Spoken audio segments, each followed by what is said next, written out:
Hello tout le monde, deuxième épisode de cette série de vidéos sur la nature d'une série, encore une fois un format court et encore une fois un oral Mines Télécom tombé en 2023, c'est du MP encore mais tout le monde peut y accéder, il n'y a pas de souci. Alors cette fois-ci on monte un petit peu d'un cran par rapport à la première vidéo, vous allez voir que c'est un peu surprenant, en tout cas si vous êtes un peu débutant là, cette série elle peut vous surprendre un petit peu.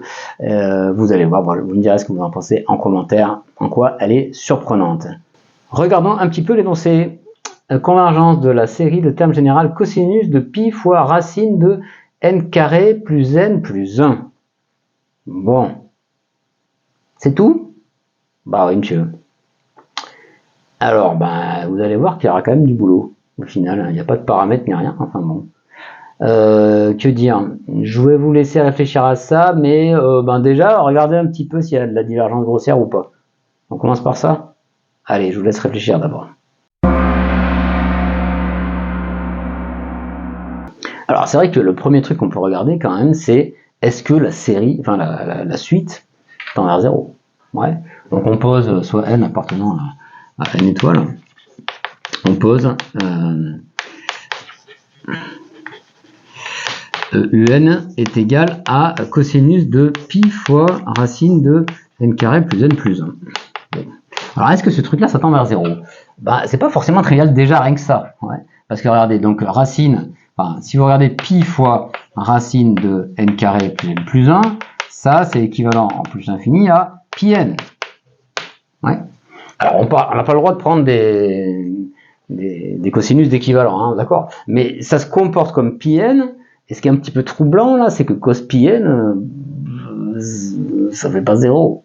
Ouais. Bon, alors que faire? Que faire? Justement, l'idée, c'est que ça nous aura pas servi à rien de regarder un équivalent, c'est qu'on va l'enlever, cet équivalent, et on va le rajouter. Donc là, c'est quand même une idée qui vient sur plusieurs exos, hein, c'est pour ça qu'il faut quand même la connaître, et c'est pour ça que je voulais vous en parler. Donc ici, vous allez écrire UN, c'est cosinus de pi fois racine de n carré plus n plus 1 moins pi n et plus pi n. Voilà l'astuce. Ouais. Et alors après, vous allez dire que pour tout x appartenant à R, vous allez regarder cosinus de x plus pi n. Ouais. Donc là, cosinus de x plus pi n, si vous faites un petit cadran là, ça dépend. Donc si vous avez x qui est là, tac, x plus pi n, donc soit n est pair, à ce moment-là, ça change pas, soit vous êtes là. Ouais. Et donc ça va faire moins 1 à puissance n fois cosinus x. D'accord? Ouais, vérifier, hein. Donc si n est pair, ça va faire la même chose. Si n est impair, ça fait l'opposé. Ok? Voilà. Et donc un, ça veut dire que un, c'est moins 1 puissance n fois cosinus de pi fois, on va mettre un truc comme ça, racine de n carré plus n plus 1, ouais, moins n. Alors pourquoi c'est mieux? Pourquoi c'est mieux? C'est que quand on a enlevé la partie principale, quand on a enlevé l'équivalent classique, eh bien vous allez obtenir quelque chose qui est négligeable par rapport à ce que vous aviez avant. Ouais. Et donc ça, déjà on va vérifier, regardez ça, si vous faites un coup de quantité conjuguée, ça fait n plus 1 divisé par racine de n carré plus n plus 1 plus n. Ouais. Et donc ça, c'est équivalent à quoi en plus l'infini? C'est équivalent à n sur 2n, c'est-à-dire 1 demi. Ouais. Donc en fait, qu'est-ce qui se passe? Il se passe que ce truc-là, ça tend vers pi sur 2. À l'intérieur du cos, ça tend vers pi sur 2. Donc le cos, il tend vers 0. Et donc on a bien UN qui tend vers 0. Mais c'était pas trivial. D'accord? Voilà. Donc ainsi, UN tend vers 0. Youpi. Bon, alors évidemment, donc il n'y a pas divergence grossière. Bon. Alors c'est pas fini les amis. Parce que maintenant, je vais vous laisser un peu bosser pour savoir si ça converge ou si ça diverge quand même. Parce qu'on aimerait bien avoir le fin mot de l'histoire, n'est-ce pas? Allez, à vous de jouer. Alors, on poursuit notre affaire. Alors, tout à l'heure, pour montrer que ça tend vers 0, j'ai utilisé la quantité conjuguée. Ici, ben, il faut être un peu plus précis parce que j'obtenais juste la limite, hein, donc c'est pas terrible. Donc ici, on va essayer de développer un petit peu ce truc-là, d'avoir un développement, en fait, on va faire un développement limité en 1 sur n, quoi. Hein. Donc on va écrire ça comme ça. Racine de n carré plus n plus 1 moins n, ça fait n fois. Et là, vous allez avoir racine, donc en fait, vous factorisez par n carré dans la racine, ça vous fait 1 plus 1 sur n plus 1 sur n carré. D'accord, moins 1. Donc ici, on va utiliser un dl de racine de 1 plus x avec x qui tend vers 0. Notre x, ce sera lui ici. Ok. Bon, alors la question c'est à quel ordre il va falloir aller. Parce qu'on a dit que dans le premier terme, hein, d'accord, ça va tendre vers 1 demi. Bon, donc du coup là-dedans, ça va vous faire pi sur 2 plus quelque chose. Donc ici, vous pouvez quand même prévoir les choses, ça peut être pas mal. Cosinus de pi sur 2 plus bidule, bon, bah, du coup, ça va changer en sinus de quelque chose, fois 1 moins 1 certainement, sinus de quelque chose, qui tend vers 0. Ouais. Et alors après, regardez, là, il y a du moins 1 puissance n. Donc je sais pas vous, mais moi, depuis le début, bon, je me suis dit, tiens, attention, il y aura peut-être de la série alternée, hein, ça rien. Ouais. Donc mon sinus, qu'est-ce qui va être? Alors, qu'est-ce que ça va faire intervenir? Ouais. Il y aura, alors, faut pas oublier que là, il y a du n. Donc ici, si je vais à l'ordre 1, ça va pas suffire, ça va faire juste le premier terme. Si je vais à l'ordre 2, j'aurai certainement du moins 1 puissance n sur n, ou quelque chose comme ça. Donc ça va pas suffire non plus. Donc moi je sens qu'on va aller jusqu'à l'ordre 3, les amis. Et ouais. Alors, dl à l'ordre 3, je voulais remarquer ici, de racine de 1 plus x. Alors est-ce qu'il faut savoir ces dl? Ben ouais, il faut carrément savoir, et en plus il va falloir les réviser. Hein. Ouais. Alors pour l'oral, vous révisez vraiment toutes les formules de trigo, tous les DL et tous les développements en série entière aussi, des trucs de par cœur avec plein de formules. Là, il faut vraiment remettre de l'anti-rouille, hein, parce que si vous mettez 3 heures à les refaire, vous perdez en rapidité. Donc c'est vraiment important. Hein. Ça va pas revenir tout seul comme ça par miracle. Hein. Ouais, les amis, faut pas rêver, hein, d'accord? Ça se bosse. Ok, donc vous les récitez comme il faut. Vous êtes infaillible là-dessus, d'accord? Alors ici, alors on a dit qu'on prenait x est égal à 1 sur n plus 1 sur n carré.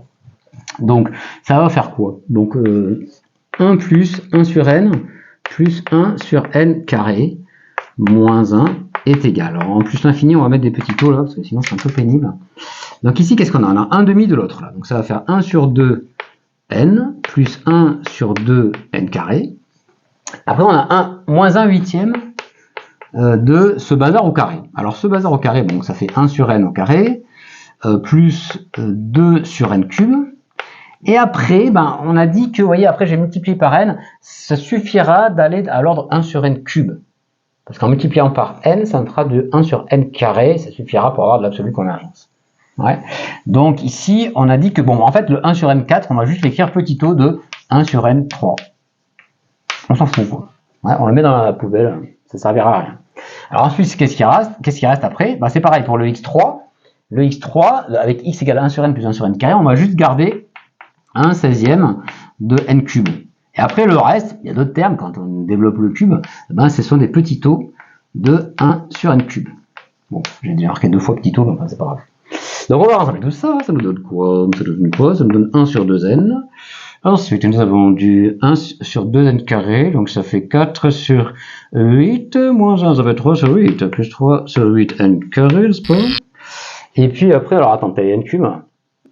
Alors, les n cubes, donc là, ça fait du sur 16, donc ça fait 4 sur 16, ouais, je dis pas de bêtises, donc là, multiplié par 2, là, moins 4, plus 1, ça fait moins 3 aussi, moins 3 sur 16 n cube, plus petit taux de 1 sur n cube, ouais, puis j'oublie pas de marquer ça.